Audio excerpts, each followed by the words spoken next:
જ્યારે શરીરના સર્વ દ્વાર જ્ઞાનના પ્રકાશથી પ્રકાશિત થઈ જાય છે ત્યારે જ સત્વગુણના વ્યક્ત થવાનો અનુભવ કરી શકાય છે. એ પર શ્રેષ્ઠ, જ્યારે રજોગુણમાં વધારો થઈ જાય છે ત્યારે અત્યંત આસક્તિ, સકામ કર્મ, ઉગ્ર ઉદ્યમ, અનિયંત્રિત ઈચ્છા તથા લાલસાના લક્ષણો પ્રગટ થાય છે. હે કુરુપુત્ર, જ્યારે તમોગુણમાં વૃદ્ધિ થાય છે ત્યારે અંધકાર, જડતા, ઉન્માદ અને મોહ વ્યક્ત થાય છે. જ્યારે કોઈ મનુષ્ય સત્વગુણમાં મૃત્યુ પામે છે ત્યારે તેને મહર્ષિઓના ઉચ્ચતર વિશુદ્ધ લોકોની પ્રાપ્તિ થાય છે. રજોગુણમાં મૃત્યુ પામનાર મનુષ્ય સકામ કર્મ કરનારાઓમાં જન્મે છે અને તમોગુણમાં મરનાર મનુષ્ય પશુઓનીમાં જન્મ ગ્રહણ કરે છે. પુણ્ય કર્મનું ફળ શુદ્ધ હોય છે અને તેને સાત્વિક ગુણમય કહેવાય છે, પરંતુ રજોગુણમાં કરેલું કર્મ દુઃખમાં પરિણમે છે અને તમોગુણમાં કરેલા કર્મ મૂર્ખામીમાં પરિણમે છે. સત્વગુણથી વાસ્તવિક જ્ઞાનનો વિકાસ થાય છે, રજોગુણથી લોભ ઉત્પન્ન થાય છે અને તમોગુણથી પ્રમાદ, મોહ તથા અજ્ઞાન ઉત્પન્ન થાય છે. સત્વગુણી મનુષ્યો ક્રમશઃ ઉપર ઉચ્ચતર લોકોમાં જાય છે. રજોગુણી માણસો પૃથ્વીલોકમાં રહે છે અને જે તૃણાજનક તમોગુણમાં હોય છે તેઓ નીચે નર્ક લોકમાં જાય છે. જ્યારે કોઈ મનુષ્ય સારી રીતે જાણી લે છે કે સર્વ કાર્યોમાં પ્રકૃતિના 3 ગુણો સિવાય અન્ય કોઈ કરતા નથી તથા તે પરમેશ્વરને જાણી લે છે કે જેઓ આ 3 ગુણોથી પર છે, ત્યારે તે મહાદિવ્ય સ્વભાવને પ્રાપ્ત કરે છે. જ્યારે દેહધારી જીવ શરીર સાથે સંકળાયેલા આ 3 ગુણોને ઓળંગી જવા સમર્થ થાય છે ત્યારે તે જન્મ, મૃત્યુ, ઘડપણ તથા તેમના કષ્ટોમાંથી મુક્ત થઈ શકે છે અને આ જીવનમાં જ અમૃત ભોગવી શકે છે. અર્જુન બોલ્યા, હા, હરે કૃષ્ણ. મમતાબેન, ટપુબેન હવે છે ને, હા, 20 થી 27 શ્લોકનું પઠન હર્ષ કરશે.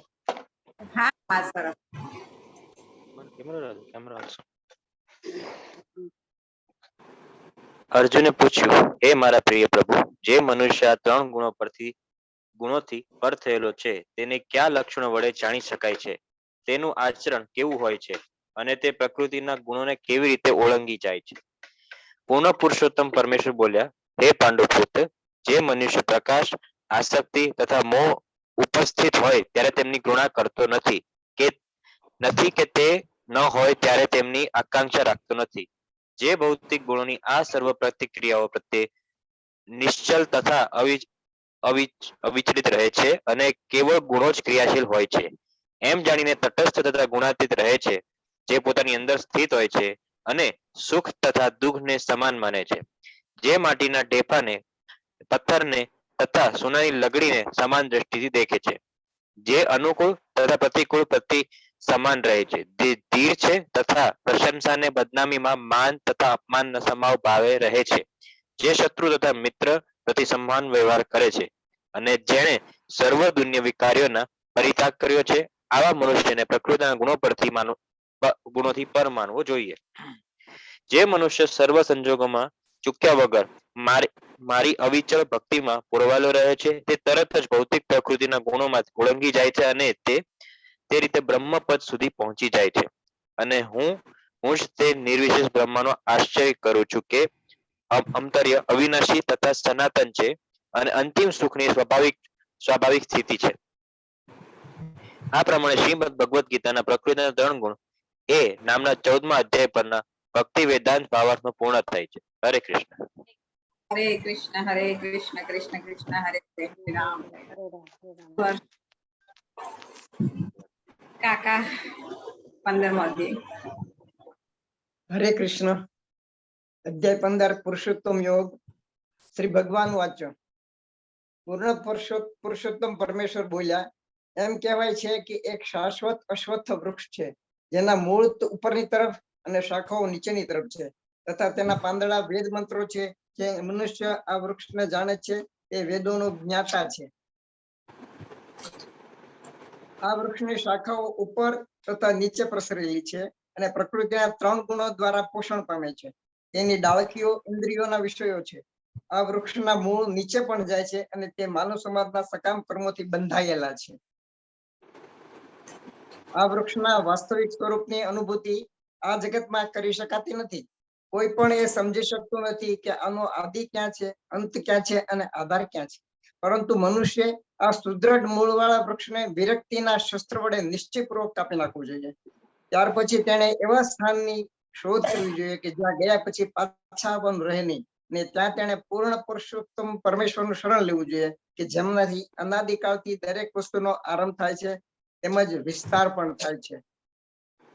જે મનુષ્યો મિથ્યા પ્રતિષ્ઠા, મોહ તથા કુસંગથી રહી છે, જેઓ શાશ્વત તત્વને જાણે છે, જેઓ દુન્યવી કામ વાસનાથી નિવૃત્ત થઈ ગયા છે, જેઓ સુખ દુઃખના દ્વંદ્વથી મુક્ત થયેલા છે, અને જેઓ મોહ રહિત થઈને પરમેશ્વરને શરણાગત કેવી રીતે થવું તે જાણે છે, તેઓ તે શાશ્વત પદને પામે છે.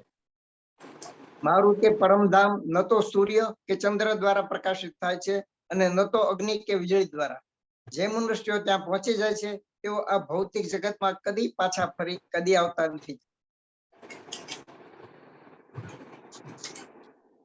આ બદ્ધ જગતમાં બધા જીવો મારા સનાતન અંશો છે. બદ્ધ જીવનના કારણે તેઓ બધી 6 ઇન્દ્રિયોથી કઠોર સંઘર્ષ કરી રહ્યા છે, જેમાં મનનો પણ સમાવેશ થાય છે. જેવી રીતે પવન સુગંધને એક સ્થળેથી બીજે સ્થળે લઈ જાય છે, તેમ જીવ આ જગતમાં પોતાના જીવનના જુદા જુદા ખ્યાલોને એક શરીરમાંથી બીજા શરીરમાં લઈ જાય છે. આ પ્રમાણે તે એક શરીરને ધારણ કરે છે અને પછી તેને ત્યાગીને બીજું શરીર ગ્રહણ કરે છે.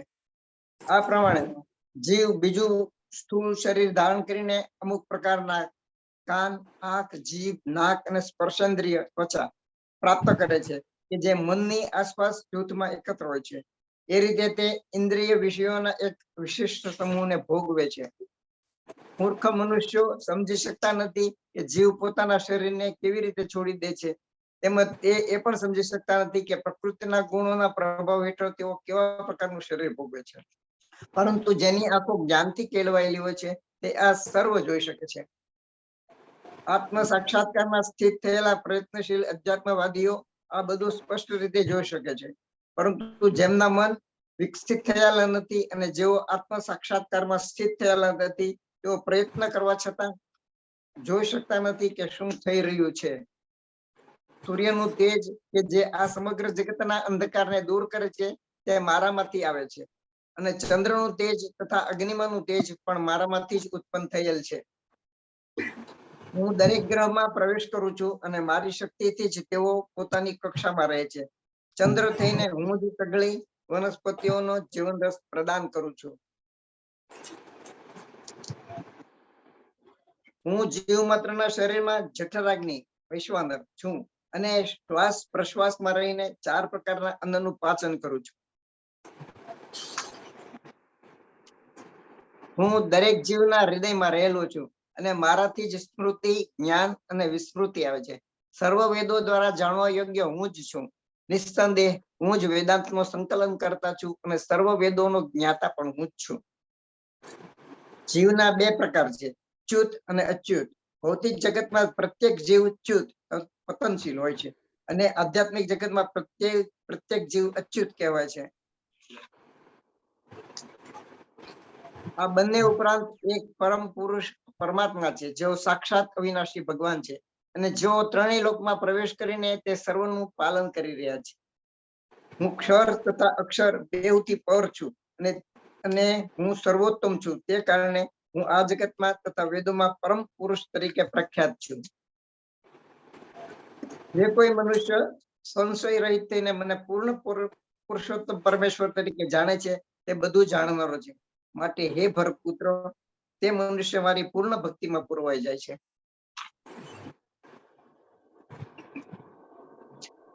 હે નિષ્પાપ, આ વૈદિક શાસ્ત્રોના સર્વાધિક ગુપ્ત ભાગ છે અને તે મેં હવે પ્રગટ કર્યો છે. જે કોઈ મનુષ્ય આને સમજી જાય છે તે બુદ્ધિમાન થઈ જશે તથા તેના પ્રયાસો સંપૂર્ણ થઈ જશે.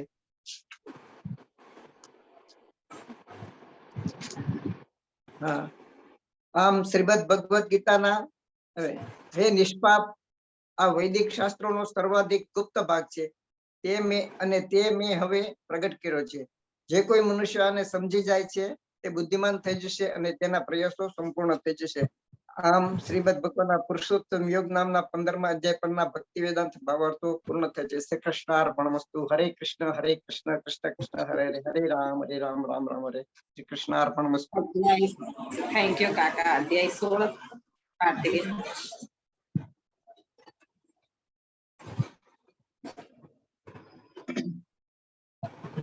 તેમણે પુરુષોત્તમ પરમેશ્વર બોલ્યા, હે ભરત પુત્ર, નિર્ભયતા, આત્મશુદ્ધિ, આધ્યાત્મિક જ્ઞાનનું સંવર્ધન, દાન, આત્મસંયમ, યજ્ઞપરાયણતા, વેદાધ્યયન, તપશ્ચર્યા, સાદાઈ, અહિંસા, સત્યતા, ક્રોધ વિહીનતા, ત્યાગ, શાંતિ, છિદ્રાન્વેષણમાં અરુચિ, જીવપત્ર પર દયા, નિર્લોભીપણું, સૌમ્યતા, લજ્જા, નિશ્ચય, તેજ, ક્ષમા, ધૈર્ય, પવિત્રતા, ઈર્ષ્યામાંથી મુક્તિ તથા માનની ઈચ્છાથી મુક્તિ, આ સર્વ દિવ્ય ગુણો છે કે જે દેવી પ્રકૃતિ વાળા દેવ તુલ્ય પુરુષોમાં જોવા મળે છે.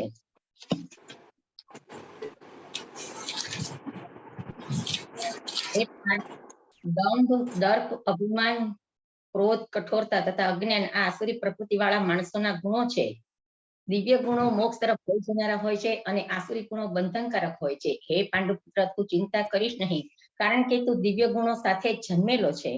હે પાર્થ, આ જગતમાં સર્જન પામેલા જીવો બે પ્રકારના હોય છે. એક દેવી કહેવાય છે અને બીજો આસુરી કહેવાય છે. મેં અગાઉ તને દેવી ગુણ વિસ્તારથી સમજાવ્યા છે. હવે મારી પાસેથી આસુરી ગુણ વિશે તું સાંભળ. જે લોકો આસુરી છે તેઓ જાણતા નથી કે શું કરવું જોઈએ અને શું ન કરવું જોઈએ. તેઓમાં નથી પવિત્રતા, નથી ઉચિત આચરણ કે નથી સત્ય જોવા મળતું. તેઓ કહે છે કે આ જગત મિથ્યા છે, તેનો કોઈ આધાર નથી અને તો નિયમન કરનાર કોઈ ભગવાન નથી. તેમનું કહેવું છે કે તે કામેચ્છાથી ઉત્પન્ન થયેલું છે અને કામ સિવાય તેનું બીજું કોઈ કારણ નથી. આવા નિષ્કર્ષને અનુસરનારા આત્મજ્ઞાન ગુમાવી દીધેલા બુદ્ધિહીન આસુરી લોકો એવા અહિતકર તથા ભયાવહ કાર્યમાં પરોવાયેલા રહે છે કે જે જગતના વિનાશ હોય છે. કદાપી સંતુષ્ટ ન થનારા, કામનો આશ્રય લઈને તથા ગર્વના મદદમાં તથા મિથ્યા પ્રતિષ્ઠામાં ડૂબેલા આસુરી લોકો આ રીતે મોહગ્રસ્ત થઈને હંમેશા ક્ષણભંગુર વસ્તુઓ દ્વારા અપવિત્ર કર્મનું વ્રત લેતા હોય છે. તેવો એવો વિશ્વાસ ધરાવે છે કે ઇન્દ્રિયોની તૃપ્તિ એ જ માનવ સભ્યતાની મુખ્ય જરૂરિયાત છે. એ રીતે અંતકાળ સુધી તેમને અપાર ચિંતા રહે છે. તેઓ લક્ષાવતી ચિંતાની ઝાડમાં બંધેલા રહીને અને કામ તથા ક્રોધમાં ડૂબેલા રહીને ઇન્દ્રિય તૃપ્તિ માટે અનૈતિક સાધનો દ્વારા ધન સંગ્રહ કરે છે. મનુષ્ય વિચારે છે કે આજે મારી પાસે આટલું ધન છે અને મારી યોજનાઓ દ્વારા હું વળી વધારે ધન મેળવીશ. હાલમાં મારી પાસે આટલું છે અને ભવિષ્યમાં તે વધીને વધારે થઈ જશે. તે મારો શત્રુ છે અને મેં તેને મારી નાખ્યો છે અને મારા બીજા શત્રુઓ પણ માર્યા જશે. હું બધી વસ્તુઓનો સ્વામી છું, હું ભોગતા છું, હું સિદ્ધ છું, શક્તિશાળી અને સુખી છું, હું સૌથી વધુ ધનવાન છું તથા મારી આજુબાજુ મારા કુળવાન સંબંધીઓ છે. કોઈ અન્ય મારા જેવા બળવાન તથા સુખી આ પ્રમાણે વિવિધ ચિંતાઓથી ઉદ્વિગ્ન થયેલા અને મોહજાળના બંધનમાં ફસાયેલા તેઓ ઇન્દ્રિય ભોગમાં અત્યંત આસક્ત બને છે તથા નરકમાં પડે છે. પોતાની શ્રેષ્ઠ માનનારા સદા ઉદ્ધત રહેતા, ધન સંપત્તિ તથા મિથ્યાભિમાનથી મોહગ્રસ્ત થયેલા લોકો કોઈ વિધિ વિધાનનું પાલન કર્યા વગર કેટલીક વખત નામ માત્ર માટે બહુ ગર્વથી યજ્ઞ કરે છે. મિથ્યા અહંકાર, બળ, દર્પ, કામ તથા ક્રોધથી મોહિત થઈને આસુરી મનુષ્યો પોતાના શરીરમાં તથા બીજાઓના શરીરોમાં સ્થિત પૂર્ણ પુરુષોત્તમ પરમેશ્વરની ઈર્ષ્યા કરે છે તથા વાસ્તવિક ધર્મની નિંદા કરતા રહે છે. જે લોકો વિશાળ તથા ક્રૂર છે અને નરાધમ છે તેમને હું વિભિન્ન આસુરી યોનિઓ મૂકીને નિરંતર ભવસાગરમાં નાખ્યા કરું છું. હે કુંતી પુત્ર, આવા મનુષ્ય આસુરી યોનિમાં વારંવાર જન્મ ગ્રહણ કરીને ક્યારેય મારા સુધી પહોંચી શકતા નથી. તેઓ ક્રમશઃ અત્યંત અધમ જીવનની ગતિને પામે છે. આ નરકના 3 દ્વાર છે: કામ, ક્રોધ અને લોભ. દરેક શાળા મનુષ્ય તેનો ત્યાગ કરવો જોઈએ, કારણ કે તેનાથી આત્માનો પતન થાય છે. હે કુંતી પુત્ર, જે મનુષ્ય આ નરકના 3 દ્વારોથી બચી ગયેલો હોય છે તે આત્મ સાક્ષાત્કાર માટે કલ્યાણકારી કાર્ય કરે છે અને પછી ક્રમશઃ પરમ ગતિ પામે છે. જે મનુષ્ય શાસ્ત્રોના આદેશોની અવહેલના કરે છે અને પોતાની ધૂનમાં આવે તે મનસ્વી વર્તન કરે છે તે નથી સિદ્ધિ પામતો, નથી સુખ પામતો કે નથી પરમ ગતિ પામતો. તેથી મનુષ્ય શાસ્ત્રોના નિયમ પરથી સમજવું જોઈએ કે શું કર્તવ્ય છે અને શું કર્તવ્ય નથી.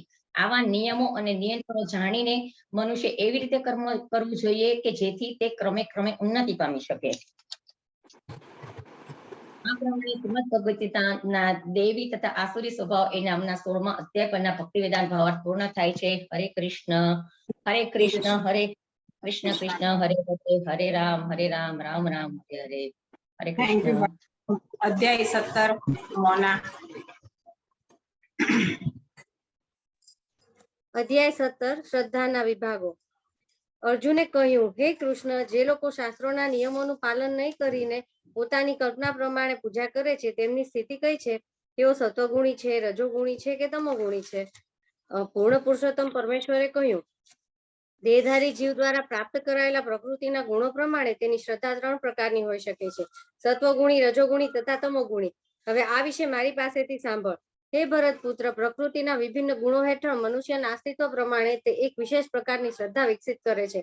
જીવે સ્વયં અર્જિત કરેલા ગુણો અનુસાર જ તેને અમુક વિશેષ શ્રદ્ધાયુક્ત કહેવામાં આવે છે. સત્વગુણી મનુષ્યો દેવોને પૂજે છે, રજોગુણી મનુષ્યો અસુરોની પૂજા કરે છે અને તમોગુણી લોકો ભૂત પ્રેતને પૂજે છે. જે લોકો દંભ તથા અહંકારને તાબે થઈને શાસ્ત્ર વિરુદ્ધ કઠોર તપ તથા વ્રત કરે છે, જેઓ કામવાસના તથા આસક્તિ દ્વારા પ્રેરિત થાય છે, જેઓ મૂર્ખ છે અને જેઓ શરીરના ભૌતિક તત્વોને તથા શરીરમાં રહેલા પરમાત્માને કષ્ટ આપે છે, તેઓ અસુર કહેવાય છે. પ્રત્યેક મનુષ્ય જે આહાર પસંદ કરે છે તે શુદ્ધ ભૌતિક પ્રકૃતિના 3 ગુણો અનુસાર 3 પ્રકારનું હોય છે. એ જ બાબત યજ્ઞ, તપ તથા દાન માટે પણ સાચી છે. હવે તેમની વચ્ચે રહેલા તફાવત વિશે સાંભળ. અતિશય કડવું, ખાટું, ખારું, ગરમ, તીખું, લુખું તથા બળતરા કરનારું અન્ન રજોગુણી મનુષ્યોને પ્રિય હોય છે. આવા અન્ન દુઃખ, શોક તથા રોગ ઉત્પન્ન કરનારા હોય છે. ભોજન કરવાના 3 કલાક પહેલા રાંધેલું, સ્વાદવિહીન, બગડેલું તથા દુર્ગંધ મારતું, એઠું તથા અસ્પૃશ્ય વસ્તુઓનું બનેલું ભોજન એવા લોકોને પ્રિય હોય છે કે જેઓ તમોગુણી હોય છે. જે યજ્ઞ શાસ્ત્રોક્ત વિધિ પ્રમાણે કર્તવ્ય સમજીને ફળની આકાંક્ષા નહીં રાખનારા લોકો દ્વારા કરવામાં આવે છે તે સાત્વિક હોય છે. પરંતુ હે ભરત શ્રેષ્ઠ, જે યજ્ઞ અમુક દુનિયાવી લાભ માટે કે ગર્વ ખાતર કરવામાં આવે છે તેને તું રજોગુણી જાણ. જે યજ્ઞ શાસ્ત્રોક્ત નિર્દેશોની ઉપેક્ષા કરીને પ્રસાદ વહેંચ્યા વિના, વેદ મંત્રોના ઉચ્ચારણ વગર, પુરોહિતોને દક્ષિણા આપ્યા વિના અને શ્રદ્ધા વગર કરવામાં આવે છે તે તામસી યજ્ઞ ગણાય છે. પરમેશ્વર, બ્રાહ્મણો, ગુરુ તથા માતા પિતા જેવા વડીલોની પૂજા કરવી અને પવિત્રતા, સરળતા, બ્રહ્મચર્ય તથા અહિંસાનું પાલન કરવું એ શારીરિક તપ કહેવાય છે. સત્ય પ્રિય લાગે એવા હિતાવહ અને બીજાને ઉદ્વેગ ન પમાડનારા વચનો બોલવા તથા વૈદિક ગ્રંથોનો નિત્ય પાઠ કરતા રહેવું એ વાણીનું તપ છે. અને સંતોષ, સરળતા, ગાંભીર્ય, આત્મસંયમ તથા જીવનની શુદ્ધિ આ સર્વ મનના તપ છે. દુનિયાવી લાભની ઈચ્છા ન કરનારા તથા કેવળ પરમેશ્વરમાં જ પરોવાયેલા મનુષ્યો દ્વારા દિવ્ય શ્રદ્ધાપૂર્વક કરેલું એ 3 પ્રકારનું તપ સાત્વિક કહેવાય છે.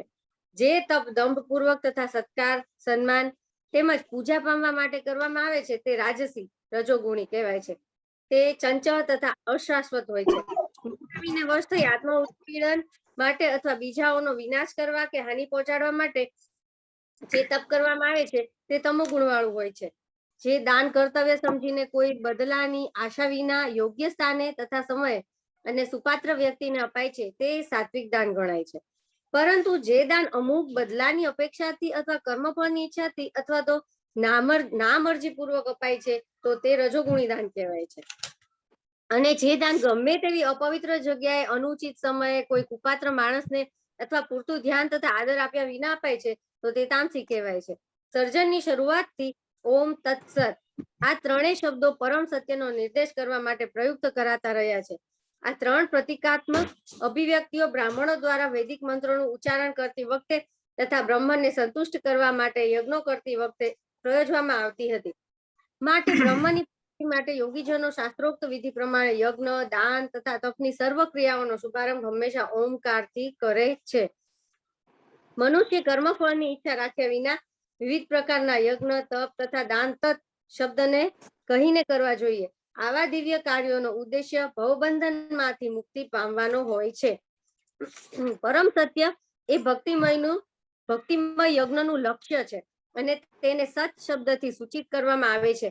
હે પૃથાપુત્ર, આવા યજ્ઞનો કરતા પણ સત કહેવાય છે અને એ જ પ્રમાણે યજ્ઞ, તપ તથા દાનના બધા કર્મો પણ સત કહેવાય છે કે જે પૂર્ણ પુરુષોત્તમ પરમેશ્વરને પ્રસન્ન કરવા માટે કરવામાં આવે છે.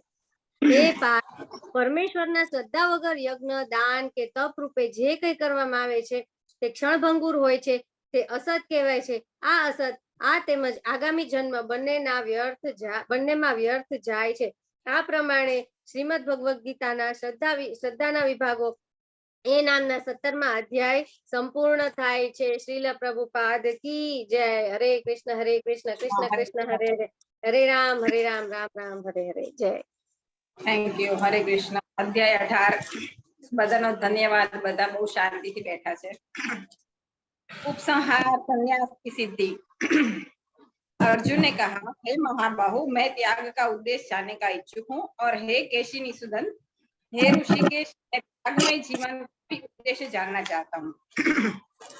भगवान ने कहा, भौतिक इच्छा पर आधारित कर्मों के परित्याग को विद्वान लोग संन्यास कहते हैं, और समस्त कर्मों के फल त्याग को बुद्धिमान लोग त्याग कहते हैं। कुछ विद्वान घोषित करते हैं कि समस्त प्रकार के सकाम कर्मों को दोषपूर्ण समझकर त्याग देना चाहिए, किंतु अन्य विद्वान मानते हैं कि यज्ञ, दान तथा तपस्या के कर्मों को कभी नहीं त्यागना चाहिए। हे भरत श्रेष्ठ, अब त्याग के विषय में मेरा निर्णय सुनो। हे नरशार्दूल, शास्त्रों में त्याग 3 तरह का बताया गया है। यज्ञ, दान तथा तपस्या के कर्मों का कभी परित्याग नहीं करना चाहिए, उन्हें अवश्य संपन्न करना चाहिए। निसंदेह यज्ञ, दान तथा तपस्या महात्माओं को भी शुद्ध करता है। इन सारे कार्यों को किसी प्रकार की आसक्ति या फल की आशा के बिना संपन्न करना चाहिए। हे पृथा पुत्र, इन्हें कर्तव्य मानकर संपन्न किया जाना चाहिए, यही मेरा अंतिम मत है। निर्दिष्ट कर्तव्यों को कभी नहीं त्यागना चाहिए। यदि कोई मोहवश अपने नियत कर्म का परित्याग कर देता है तो ऐसे त्याग को तामसी कहा जाता है। जो व्यक्ति नियत कर्मों को कष्टप्रद समझकर या शारीरिक क्लेश के भय से त्याग कर देता है तो उसके लिए कहा जाता है कि उसने यह त्याग रजोगुण में किया है। ऐसा करने से कभी त्याग का उच्च फल प्राप्त नहीं होता। हे अर्जुन, जब मनुष्य नियत कर्तव्य को करणीय मानकर करता है और समस्त भौतिक संगति तथा फल की आसक्ति को त्याग देता है तो उसका त्याग सात्विक कहलाता है।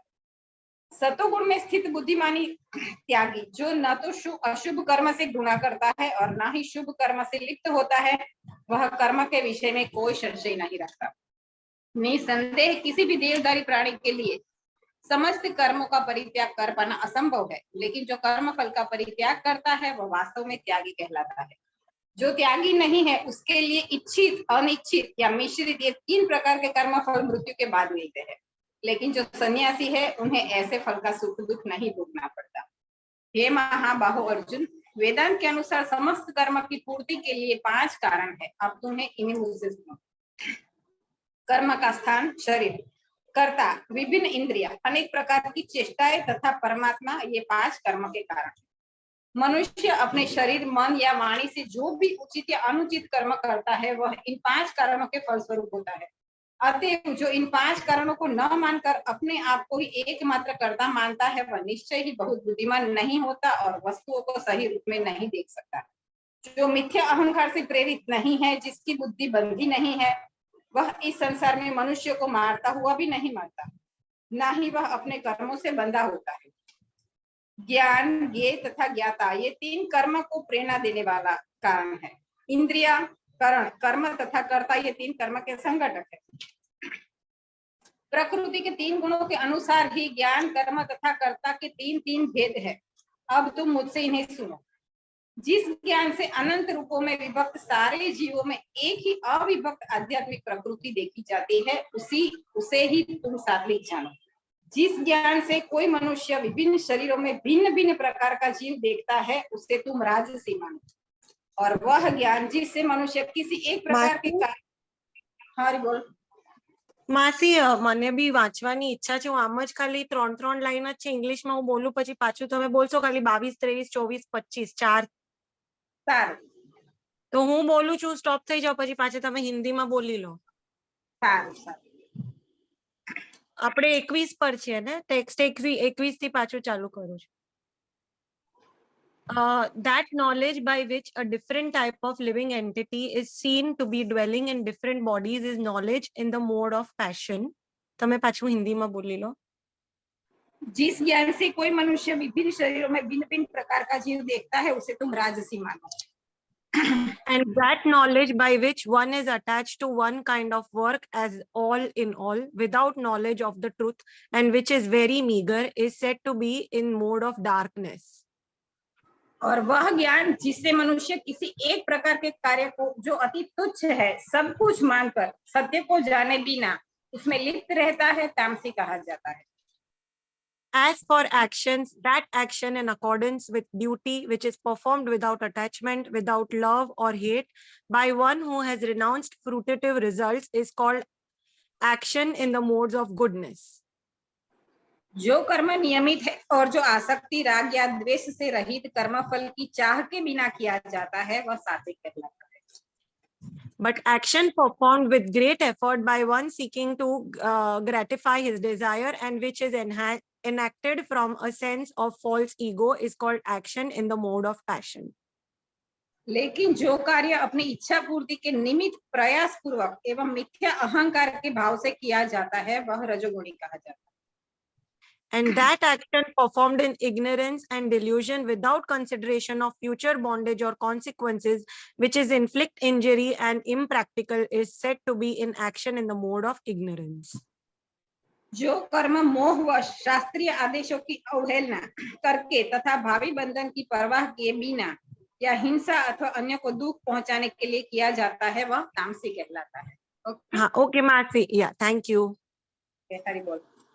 जो व्यक्ति भौतिक गुणों के संसर्ग के बिना अहंकार रहित संकल्प तथा उत्साह पूर्वक अपना कर्म करता है और सफलता अथवा असफलता में अविचलित रहता है वह सात्विक कर्ता कहलाता है।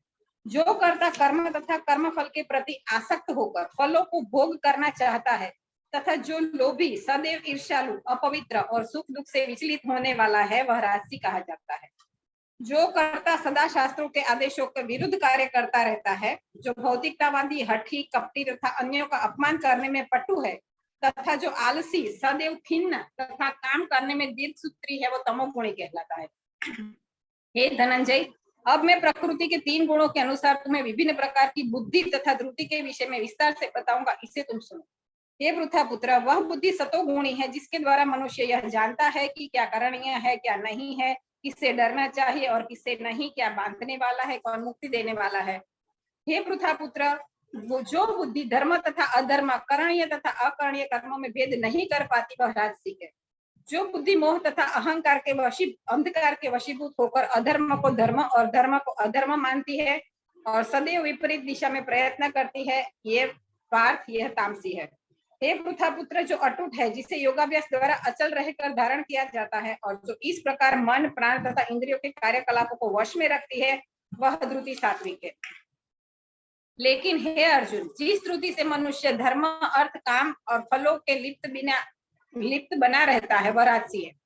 हे पार्थ, जो धृति स्वप्न, भय, शोक, विषाद तथा मोह के परे नहीं जाती, ऐसी दुर्बुद्धि धृति तामसी है। हे भरत श्रेष्ठ, अब मुझसे 3 प्रकार के सुखों के विषय में सुनो जिनके द्वारा बद्ध जीव भोग करता है और जिसके द्वारा कभी कभी दुखों का अंत हो जाता है।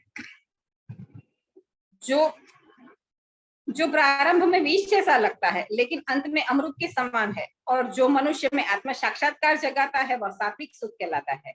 जो सुख इंद्रिय द्वारा उनके विषयों के संसर्ग से प्राप्त होता है और जो प्रारंभ में अमृत तुल्य तथा अंत में विष तुल्य लगता है वह रजोगुणी कहलाता है। तथा जो सुख आत्म साक्षात्कार के प्रति अंधा है, जो प्रारंभ से लेकर अंत तक मोह कारक है और जो निद्रा, आलस्य तथा मोह से उत्पन्न होता है वह तामसी कहलाता है। इस लोक में, स्वर्ग लोकों में या देवता में मध्य कोई भी ऐसा व्यक्ति विद्यमान नहीं है जो प्रकृति के 3 गुणों से मुक्त हो। हे परंतप, ब्राह्मण, क्षत्रिय, वैश्य तथा शूद्रों में प्रकृति के 3 गुणों के अनुसार उनके स्वभाव द्वारा उत्पन्न गुणों के द्वारा भेद किया जाता है। शांति, प्रियता, आत्म संयम, तपस्या, पवित्रता, सहिष्णुता, सत्यनिष्ठा, ज्ञान, विज्ञान तथा धार्मिकता, ये सारे स्वाभाविक गुण हैं जिनके द्वारा ब्राह्मण कर्म करते हैं। वीरता, शक्ति, संकल्प, दक्षता, युद्ध में धैर्य, उदारता तथा नेतृत्व ये क्षत्रियों के स्वाभाविक गुण है।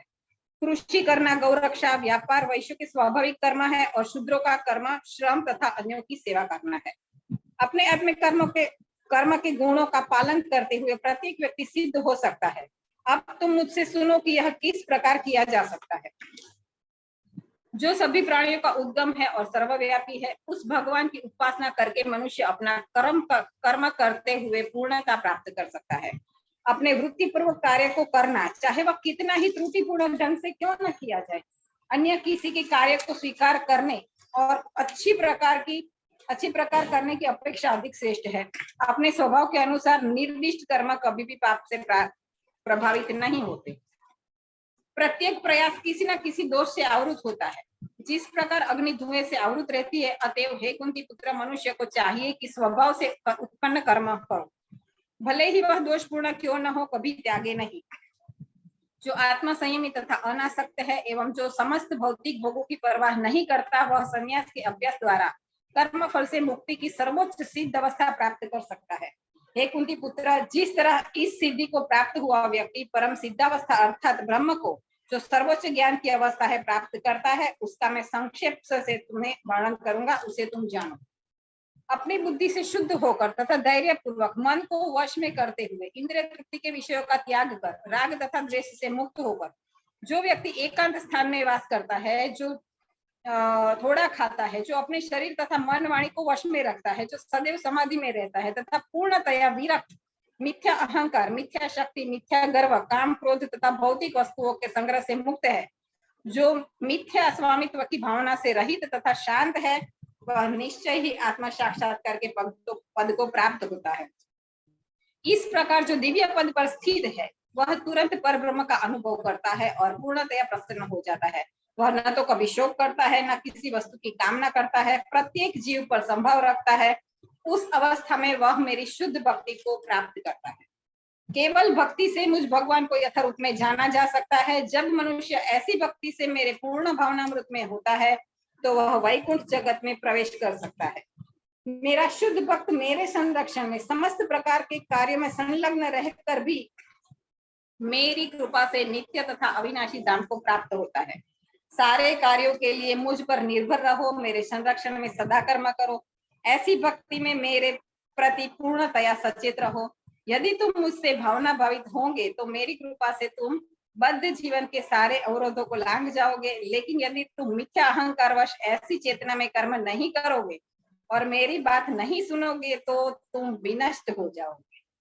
यदि तुम मेरे निर्देश अनुसार कर्म नहीं करते और युद्ध में प्रवृत्त नहीं होते, तो तुम कुमार्ग पर जाओगे। तुम्हें अपने स्वभाववश युद्ध में लगना होगा। इस समय तुम मोहवश मेरे निर्देश अनुसार कर्म करने से मना कर रहे हो, लेकिन हे कुंती पुत्र, तुम अपने ही स्वभाव से उत्पन्न कर्म द्वारा बाध्य होकर वही सब करोगे। हे अर्जुन, परमेश्वर प्रत्येक जीव के हृदय में स्थित है और भौतिक शक्ति से निर्मित यंत्र में सवार की भांति बैठे समस्त जीवों को अपनी माया से घुमा मतलब भरमा रहे हैं। हे भारत, सब प्रकार से उसी की शरण में जाओ। उसकी कृपा से तुम परम शांति को तथा परम नित्य धाम को प्राप्त करोगे। इस प्रकार मैंने तुम्हें गुह्यतर ज्ञान बतला दिया। इस पर पूरी तरह से मनन करो और तब जो चाहो सो करो। क्योंकि तुम मेरे अत्यंत प्रिय मित्र हो, अतएव मैं तुम्हें अपना परम आदेश, जो सर्वाधिक गुह्य ज्ञान है, वो बता रहा हूँ। इसे अपने हित के लिए सुनो। सदैव मेरा चिंतन करो, मेरे भक्त बनो, मेरी पूजा करो, मुझे नमस्कार करो। इस प्रकार तुम निश्चित रूप से मेरे पास आओगे। मैं तुम्हें वचन देता हूँ, क्योंकि तुम मेरे परम प्रिय मित्र हो। समस्त प्रकार के धर्मों का परित्याग करो और मेरी शरण में आओ। मैं समस्त पापों से तुम्हारा उद्धार कर दूंगा, डरो मत। यह गुह्य ज्ञान उनको कभी भी न बताया जाए जो न तो संयमी है, न एकनिष्ठ, न भक्ति में रत है, और न ही उससे जो मुझसे द्वेष करता है। जो व्यक्ति भक्तों को यह परम रहस्य बतलाता है, वह शुद्ध भक्ति को प्राप्त करेगा और अंत में वह मेरे पास वापस आएगा। इस संसार में उसकी अपेक्षा कोई अन्य सेवक न तो मुझे अधिक प्रिय है और न कभी होगा। और जो श्रद्धा समेत तथा द्वेष रहित होकर इसे सुनता है, वह सारे पापों से मुक्त हो जाता है और उन शुभ लोकों को प्राप्त होता है जहाँ पुण्यात्माएं निवास करती है। हे पृथा पुत्र, हे धनंजय, क्या तुमने इस शास्त्र को एकाग्रचित होकर सुना? और क्या अब तुम्हारा अज्ञान तथा मोह दूर हो गया है? अर्जुन ने कहा, हे कृष्णा, हे अच्युत, अब मेरा मोह दूर हो गया है। आपके अनुग्रह से मुझे मेरी स्मरण शक्ति वापस मिल गई है। अब मैं संशय रहित तथा दृढ़ हूँ और आपके आदेश अनुसार कर्म करने के लिए उद्यत हूँ।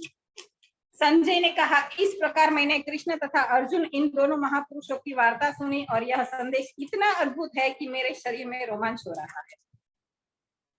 व्यास की कृपा से मैंने ये परम गुह्य बातें साक्षात योगेश्वर कृष्ण के मुख से अर्जुन के प्रति कही जाती सुनी। हे राजन, जब मैं कृष्ण तथा अर्जुन के मध्य हुई इस आश्चर्यजनक तथा पवित्र वार्ता का बारंबार स्मरण करता हूँ तो प्रति क्षण आह्लादक से गदगद हो उठता हूँ। हे राजन, भगवान कृष्ण के अद्भुत अद्भुत रूप का स्मरण करते ही मैं अधिक अधिक आश्चर्यचकित हो जाता हूँ और पुनः पुनः हर्षित होता हूँ। जहाँ योगेश्वर कृष्ण है और जहाँ परम धनुर्धर अर्जुन है, वही ऐश्वर्य, विजय, अलौकिक शक्ति तथा नीति भी निश्चित रूप से रहती है, ऐसा मेरा मत है। इस प्रकार श्री भगवद गीता के 18वां अध्याय उपसंहार संन्यास की सिद्धि समाप्त होता है। हरे कृष्णा कृष्ण कृष्ण हरे हरे, हरे राम राम राम हरे हरे। श्रील प्रभुपाद की जय। गीता जयंती महामहोत्सव की जय। બધા જ ભક્તોનો ખૂબ ખૂબ આભાર, ધન્યવાદ। ભદ્ર બલરામ પ્રભુ છે કે નથી? અચ્છા, હરિ બોલ ભદ્ર બલરામ પ્રભુ, તમે આવ્યા। હરે કૃષ્ણ કૃષ્ણ કૃષ્ણ હરે હરે, હરે રામ રામ રામ હરે હરે। બહુ સરસ, ઘણા વખતે પછી મળ્યા અને બધાએ બહુ સરસ ભગવદ ગીતાનું ગાન કર્યું, બહુ સરસ લાગ્યું। કેટલો સમય બાકી છે આપણે આ મીટિંગનો? કેટલો સમય બાકી છે? 3 મિનિટ। કેટલી minute? 3 minute. Okay, fine. Thank you very much again. અને આવી રીતે સત્સંગ કરતા રહીએ, મળતા રહીએ, ભગવાનની કૃપા મેળવતા રહીએ। હરિ બોલ। જય શ્રી પ્રભુપાદ, જય ભગવદ ગીતા की जय, गीता जयंती की जय। નરસિંહ આરતી ફટાફટ ગાઈ લઈએ। નમસ્તે નરસિંહાય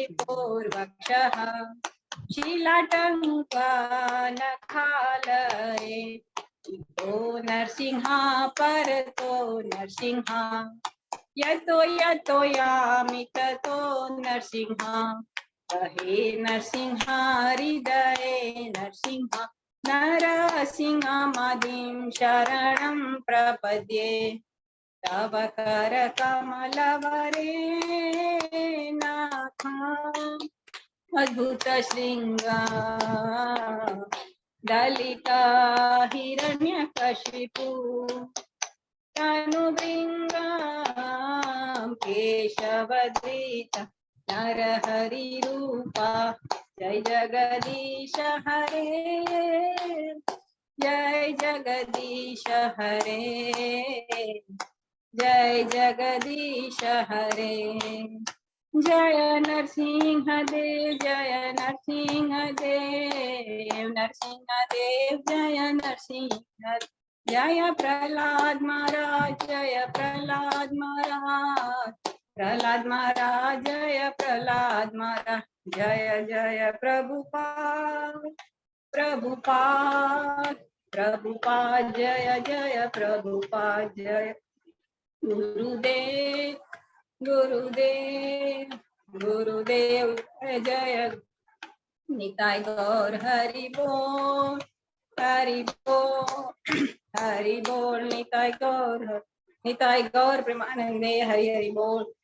स्पेशल थैंक यू ममता के ते आटली बधी वार होस्टिंग कर्યું, આટલી બધી મીટિંગ ફરીવાર કરી અને બધાએ સપોર્ટ કર્યો। ગીતા જયંતિ આપણે બધાએ સરસ ઉજવીને સ્પેશિયલ થેન્ક યુ નાની ફેબાને ઘણી તકલીફ હતી છતાં એની ઈચ્છા હતી એટલે મેં વાંચ્યું અને બધા વડીલો પ્રણામ। કાઈ ભૂલ ચૂક કાઈ તકલીફ હોય થેન્ક યુ। ખૂબ ધન્યવાદ। આજે ખૂબ મજા આવી। ગીતા જયંતિ બહુ સરસ રીતે આપણે લોકોએ મનાવી। હવે તમે ત્યારે આ બંધ થઈ જશે હા, એટલે હરે કૃષ્ણ આપણે બધા હરે કૃષ્ણ બોલ્યા કરીએ। હરે કૃષ્ણ હરે કૃષ્ણ કૃષ્ણ હરે રામ